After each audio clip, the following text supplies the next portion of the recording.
nubwo mbona udashaka kuvuga ariko ibyo nkubwira ni ukuri. Ariko amata ubundi niyo ngombwa kurusha ibyo barya. Nongere mbigusubiriremo, amata ni ingenzi ku mubiri wacu, ni ingenzi pe. Ibyo birayariba, ngewe nzayagurisha kuba yashaka. Gashugi, kuyagurisha rwose ntago nabikubujije, kuko abantu bose batuye muri kino gihugu ntago bose batunze inka, ariko nibura ukagira usigira umuryango wawe. Umwana wawe yaje kudusura tumuhereza amata, nakubwiza ukuri yanyweye ubona yagize ubwuzu, ubona aranyotewe, wagira ngo arwaye ubworo. Okay. Ese ni wabanteje mama. Reka ngire mu rugo turabonana nawe.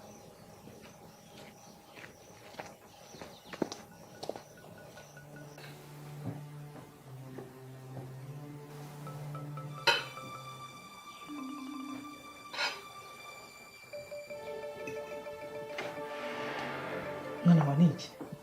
Niki ko umuntu utishimye? Mama ntacyo. Nta kibazo. Mbwira ndakuzi. Urumva? Ninjye wakubyaye ndakuzi neza. Ni ikihe kibazo ufite? Mama. Nakubeshye. Manekeza kuri no mukaro mwirirwamo mu munsi ku munsi.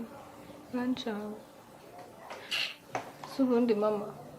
Kunzagira ubwenge nk'ubw'abandi mu ishuri.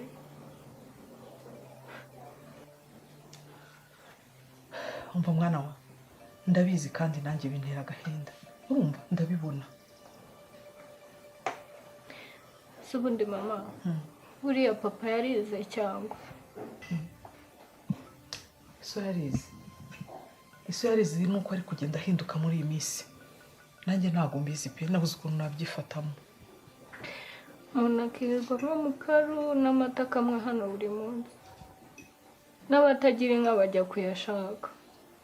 Cyane ko numvishe ko nagura make. Urabizi mwana wa. Ibi byose bigomba guhinduka. Uyu munsi birahinduka deja. Reka papa wasi. Ni njyewe nawe.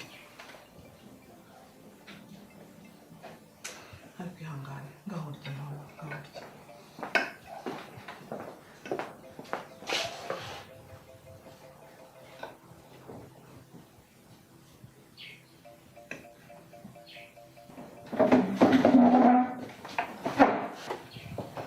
Mugabo nkunda ko umuntu uje utureba nabi habaye iki kandi nkabona uje urakaye. Urambaza iki?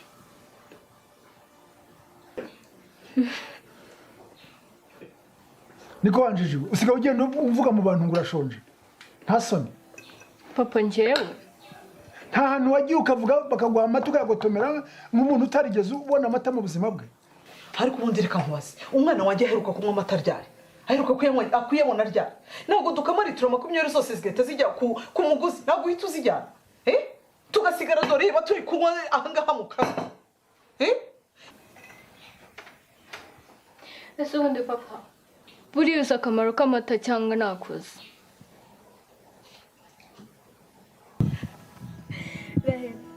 Ndumva noneho iwanyu baraguhemba pe. Shani ibyo koko papa wakwiye gushimirwa pe. Kubera iki? None se atari yabwira mu rugo ibyiza byo kunywa amata, nari nibura n'abantu 10 ku kigo cy'iwacu. None ubu ndi kuzuza 100%. Ariko nawe umva nuko abantu benshi batazi akamaro k'amata. Amata ni meza pe. Icyame kino gituma mbwira abantu bose nibura bakajya banywa amata, bakajya banywa igikombe cy'amata. Nabikora pe. Sha ibyo byari bikwiye pe. Gusa abantu benshi baba bazi ko ari ukubeshya, kandi ngo hashyizweho gahunda yo kumvisha abantu bose ko bagomba gufata igikombe kimwe nibura ku munsi. Basanga bazagenda babyumva gahoro gahoro. Umva nari nibagiwe kubwira ikivuga wacu dusigaye tuvuga. Ngo ngwiki? Umva ubu ngubu iyo turangije kunywa amata twese tuhita tuvugira rimwe ngo horana itoto. Kubera amata.